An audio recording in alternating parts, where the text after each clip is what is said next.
بسم اللہ الرحمن الرحیم۔ السلام علیکم۔ یا اللہ مجھے بچا ایسی نیند سے جس سے فجر کی نماز قضا ہو، ایسی مصروفیت سے جس سے ظہر کی نماز قضا ہو، ایسی سستی سے جس سے عصر کی نماز قضا ہو، ایسی محفل سے جس سے مغرب کی نماز قضا ہو، ایسی تھکاوٹ سے جس سے عشاء کی نماز قضا ہو۔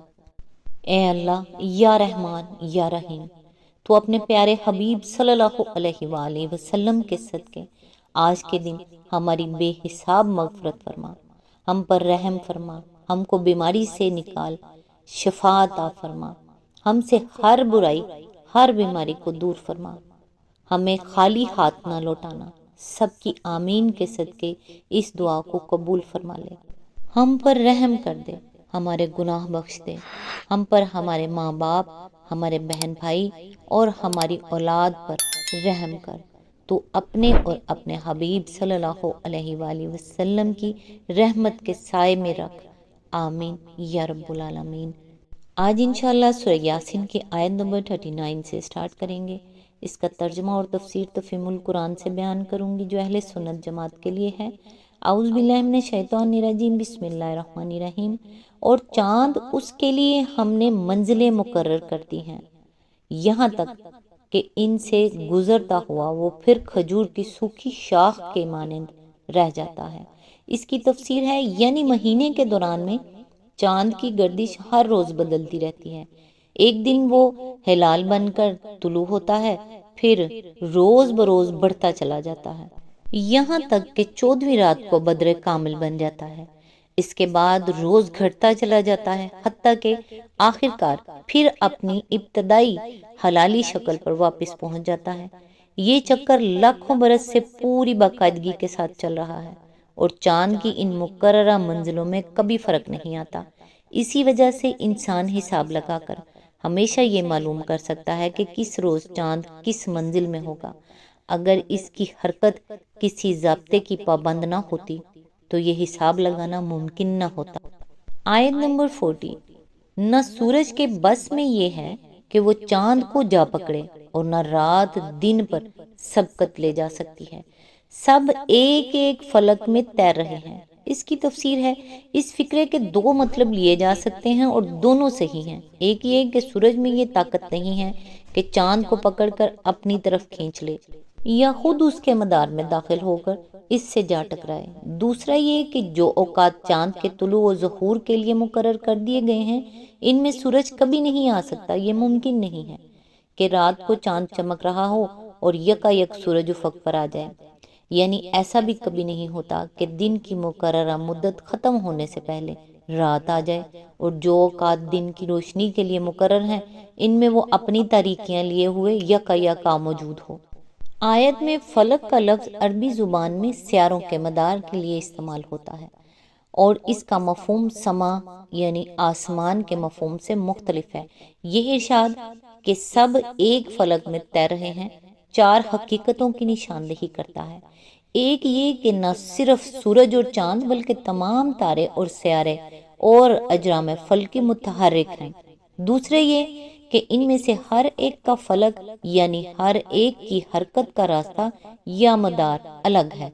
تیسرے یہ کہ افلاک تاروں کو لیے ہوئے گردش نہیں کر رہے ہیں بلکہ تارے افلاک میں گردش کر رہے ہیں۔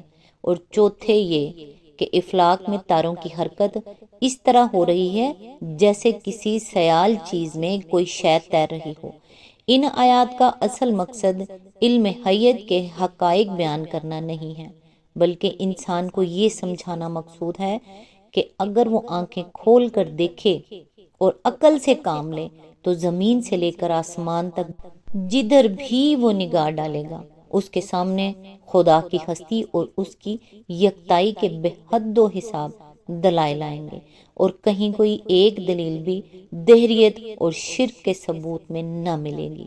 ہماری یہ زمین جس نظام شمسی میں شامل ہے، اس کی عظمت کا یہ حال ہے کہ اس کا مرکز سورج زمین سے 3 لاکھ گنا بڑا ہے، اور اس کے بعید ترین سیارے نیپچون کا فاصلہ سورج سے کم از کم 2 ارب 79 کروڑ اور 30 لاکھ میل ہے۔ بلکہ اگر پلوٹو کو بعید ترین سیارہ مانا جائے تو وہ سورج سے 4 ارب 60 کروڑ میل دور تک پہنچ جاتا ہے۔ اس عظمت کے باوجود یہ نظام شمسی ایک بہت بڑے کہکشاں کا محض ایک چھوٹا سا حصہ ہے۔ جس کہکشاں یعنی گلیکسی میں ہمارا یہ نظام شمسی شامل ہے، اس میں تقریباً 3000 ملین یعنی 3 ارب آفتاب پائے جاتے ہیں، اور اس کا قریب ترین آفتاب ہماری زمین سے اس قدر دور ہے کہ اس کی روشنی یہاں تک پہنچنے میں 4 سال صرف ہوتے ہیں۔ پھر یہ کہکشاں بھی پوری کائنات نہیں ہے، بلکہ اب تک کے مشاہدات کی بنا پر اندازہ کیا گیا ہے کہ یہ تقریباً 20 لاکھ کوکبی صحابیوں میں سے ایک ہے، اور ان میں سے قریب ترین صحابیہ کا فاصلہ ہم سے اس قدر زیادہ ہے کہ اس کی روشنی 10 لاکھ سال میں ہماری زمین تک پہنچتی ہے۔ رہے بعید ترین اجرام فلکی جو ہمارے موجودہ آلات سے نظر آتے ہیں، ان کی روشنی تو زمین تک پہنچنے میں 10 کروڑ سال لگ جاتے ہیں۔ اس پر بھی یہ نہیں کہا جا سکتا کہ انسان نے ساری کائنات دیکھ لی ہے۔ یہ خدا کی خدائی کا بہت تھوڑا سا حصہ ہے، اللہ اکبر، جو اب تک انسانی مشاہدے میں آیا ہے۔ آگے نہیں کہا جا سکتا کہ مزید ذرائع مشاہدہ فراہم ہونے پر اور کتنی وسعتیں انسان پر منکشف ہوں گی۔ تمام معلومات جو اس وقت تک کائنات کے متعلق وہاں پہنچی ہیں، ان سے ثابت ہوتا ہے کہ یہ پورا عالم اسی مادے سے بنا ہوا ہے جس سے ہماری یہ چھوٹی سی ارضی دنیا بنی ہے، اور اس کے اندر وہی ایک قانون کام کر رہا ہے جو ہماری زمین کی دنیا میں کار فرما ہے، ورنہ یہ کسی طرح ممکن نہ تھا کہ ہم اس زمین پر بیٹھے ہوئے اتنی دور دراز دنیاؤں کے مشاہدے کرتے اور ان کے فاصلے ناپتے اور ان کی حرکات کے حساب لگاتے۔ کیا یہ اس بات کا صریح ثبوت نہیں ہے کہ یہ ساری کائنات ایک ہی خدا کی تخلیق اور ایک ہی فرما روا کی سلطنت ہے؟ پھر جو نظم، جو حکمت، جو ثنائی اور جو مناسبت ان لاکھوں کہکشاؤں اور ان کے اندر گھومنے والے اربوں تاروں میں پائی جاتی ہے، اس کو دیکھ کر کیا کوئی صاحب عقل انسان یہ تصور کر سکتا ہے کہ یہ سب کچھ آپ سے آپ ہو گیا ہے؟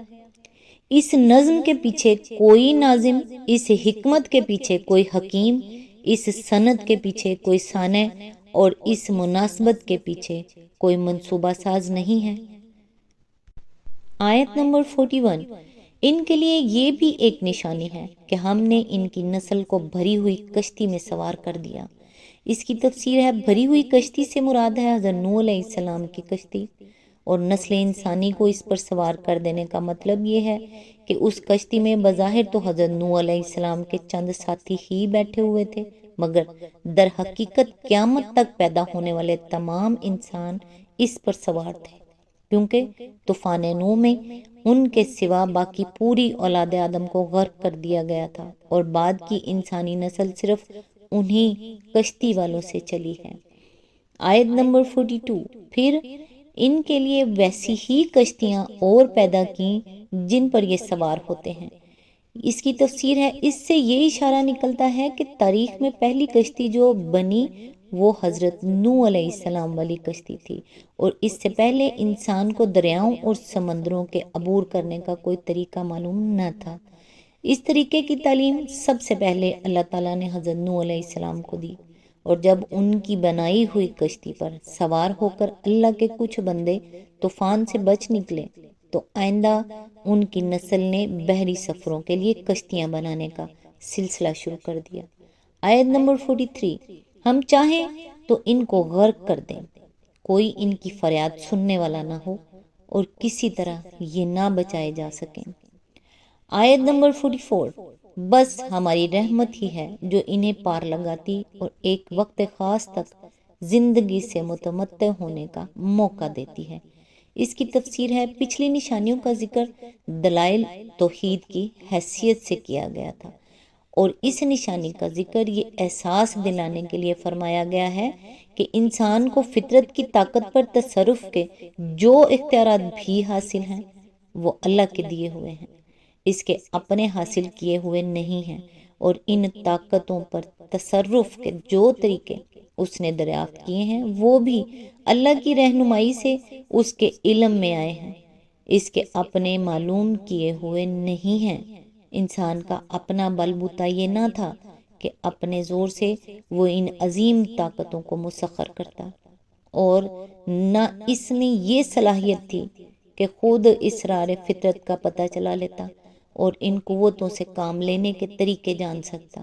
پھر جن قوتوں پر بھی اللہ نے اس کو اقتدار عطا کیا ہے، ان پر اس کا قابو اسی وقت تک چلتا ہے جب تک اللہ کی مرضی یہ ہوتی ہے کہ وہ اس کے لیے مسخر ہیں، ورنہ جب مرضی الہی کچھ اور ہوتی ہے تو وہی طاقتیں جو انسان کی خدمت میں لگی ہوتی ہیں اچانک اس پر پلٹ پڑتی ہیں، اور آدمی اپنے آپ کو ان کے سامنے بالکل بے بس پاتا ہے۔